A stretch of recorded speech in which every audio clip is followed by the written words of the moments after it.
तो चलिए आज हम पढ़ेंगे कक्षा 9 की प्रश्नावली 1.2, जिसमें पहला ही क्वेश्चन दिया गया है, नीचे दिए गए कथन सत्य हैं या असत्य, ये कारण के साथ उत्तर देने इनके।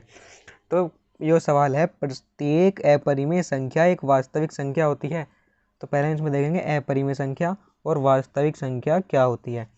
तो अपरिमेय संख्या मैंने बताया था, अपरिमेय संख्या वे हों जिन्हें हम P/Q की फॉर्म में नहीं लिख सकते। और वास्तविक संख्या क्या हो, वास्तविक संख्या ही बताया था, यानी जैसे 0 और सारी प्लस वाली, ये भी सारी प्लस वाली संख्याएं अनंत तक चलती रहेंगी, और माइनस वाली, और सारी परिमेय भी आ जाएंगी इसमें, यानी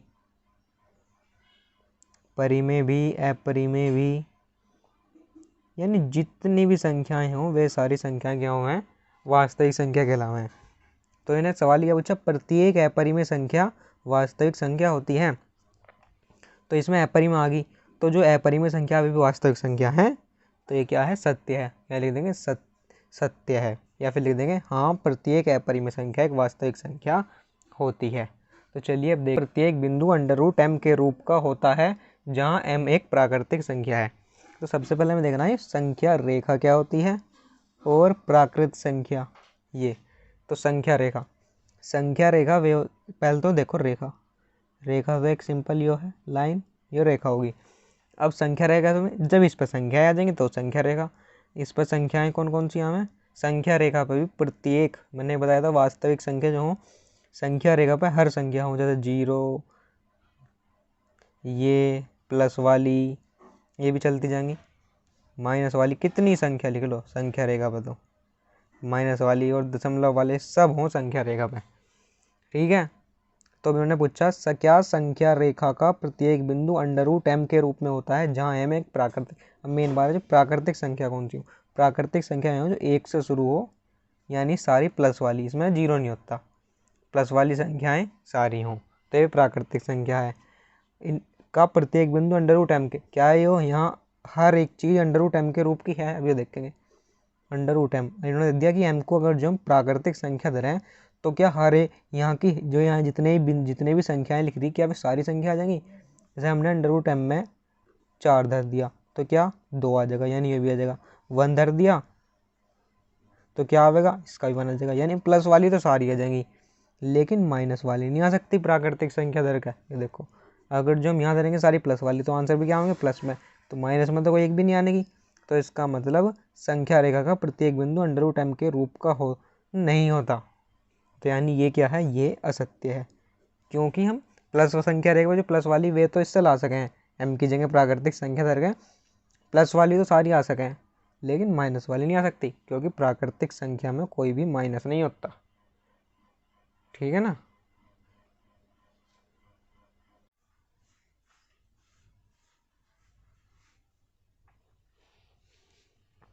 चलिए अब देख लेते हैं प्रश्न नंबर 1 का तीसरा सवाल।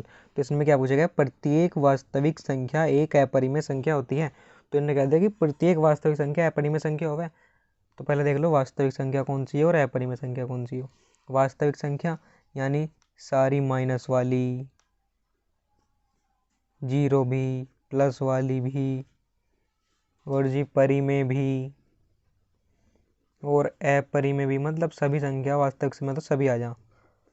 और अपरिमेय कौन सी, जैसे मैंने बताया था कुछ √ वाली, पाई, क्या ये सारी अपरिमेय है, नहीं, ये सारी अपरिमेय नहीं है। प्रत्येक वास्तविक संख्या अपरिमेय थोड़ी, इसमें परिमेय भी है, ये भी है, तो यानी प्रत्येक वास्तविक संख्या एक अपरिमेय संख्या नहीं है।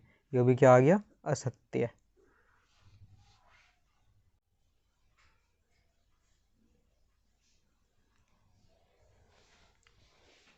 चलिए तो अब क्वेश्चन नंबर 2 देख लेते हैं।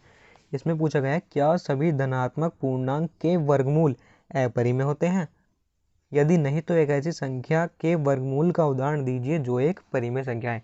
तो सबसे पहले देखने हैं यहाँ हमें धनात्मक, यानी धनात्मक पूर्णांक क्या हो, वर्गमूल का मतलब बताएंगे, फिर ये बताना कि धनात्मक पूर्णांक का वर्गमूल अपरिमेय। सबसे पहले पूर्णांक, पूर्णांक मैंने बताए थे, यानी 0 और प्लस वाले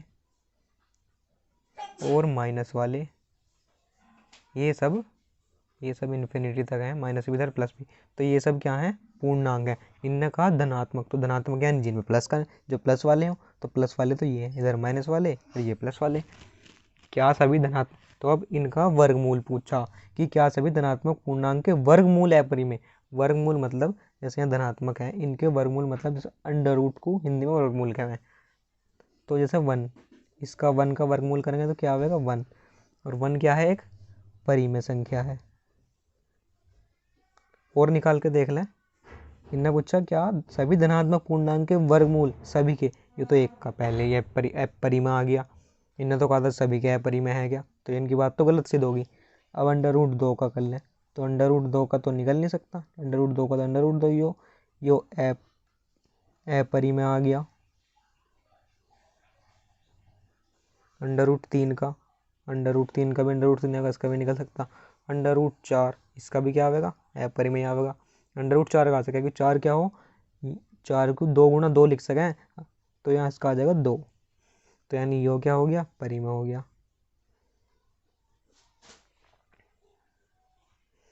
तो अब देखिए, ये पहले देखो परिमेय कैसे है, ये जैसे 1 है, 1 परिमेय नो है, क्योंकि 1 के ऊपर 1 के बटे में 1 लिख सकते हैं, किसी के भी बटे में, ऐसी 2 के बटे में 1 लिख सकते हैं, तो ये परिमेय। ये अपरिमेय क्यों है, क्योंकि अंडर रूट 2 का मान कुछ इस प्रकार आवा है दशमलव के बाद कि वे एक तो अनंत तक चलता रहे, और ऊपर से रिपीटेशन नहीं होता आगे वाले नंबर का, तो ये अपरिमेय है। अंडर रूट 3 यानी जिसका अंडर रूट नहीं निकल सकता वो सब अपरिमेय है, एक तरीके से ऐसा भी देख सकें।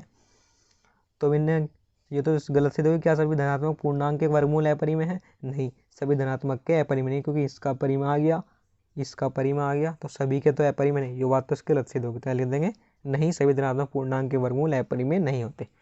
अब पूछा यदि नहीं तो एक ऐसी संख्या के वर्गमूल का उदाहरण दीजिए जो एक परिमेय संख्या हो। ये रहा उदाहरण में हमने इसका दे दिया, इसका दे दिया, तो ये क्वेश्चन नंबर 2 भी हो गया। तो चलिए क्वेश्चन नंबर 3 देख लेते हैं, इसे पढ़ते हैं। दिखाइए कि संख्या रेखावर अंडर रूट 5 को किस प्रकार निरूपित कर सकता है, यानी कि संख्या रेखावर में अंडर रूट 5 को निरूपित करना, इन्हें दिखाना निरूपित करके। तो इसके लिए सबसे पहले आपको एक फॉर्मूला जान लेना जरूरी है, जो समकोण त्रिभुज का होता है। यहाँ मैं ड्रॉ कर देता हूँ समकोण त्रिभुज। ये समकोण त्रिभुज हो गया, यानी कि इसका एक एंगल क्या होता है, 90 डिग्री का होता है, और जो एंगल के सामने वाली भुजा होती है वो कर्ण कहलावा है। तो इसका फॉर्मूला क्या होता है, कर्ण का स्क्वायर बराबर लंब स्क्वायर प्लस आधार स्क्वायर। ये फॉर्मूला जब लगाते हैं जब हमें किसी त्रिभुज की 2 भुजा पता हो और एक भुजा निकालनी हो। तो अभी इसमें इस सवाल में इसी फॉर्मूले की जरूरत पड़ेगी, तो इसलिए मैंने बताया।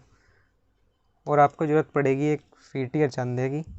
तो सबसे पहले एक रेखा खींच लें हम, जिसे संख्या रेखा पे जिस पे हमें अंडर रूट 5 को दिखाना है, तो एक रेखा की जरूरत पड़ेगी।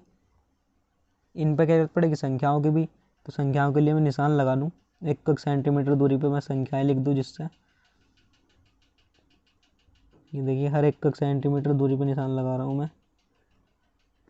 यहाँ बीच में कहीं क्या रख दें, 0, 0 से इधर वाली संख्या, 0 से इधर क्या धरना हमें, प्लस वाली संख्या है, 0 से पर धरनी है माइनस वाली संख्या। यहाँ ये -1, -2, -3 और -4। तो हमें इसे दिखाने का एक सिंपल सा तरीका है, यहाँ से 1 है, यहाँ एक 1 सेंटीमीटर की रेखा और खींच दो इस 1 के ऊपर को। तो सीधी खींचने के लिए हमें चंदा से निशान लगाना पड़ेगा, जिससे वो रेखा क्या खींचे, सीधी खींच जा। यानी रेखा तो हम ऐसे भी खींच सकते थे, लेकिन जिससे वो सीधी खींचे। ये 1 सेंटीमीटर का मैंने निशान लगा दिया, तो ये भी रेखा सीधी खींचा, और जिससे फिर ये क्या है, ये एंगल भी यहाँ 90 का बन जाएगा। अब देखना, यहाँ मिला दूँ इसे मैं, ये 1 सेंटीमीटर की है ये रही। और फिर जो इस पॉइंट से इस पॉइंट को मिला देना है, 0 वाले को।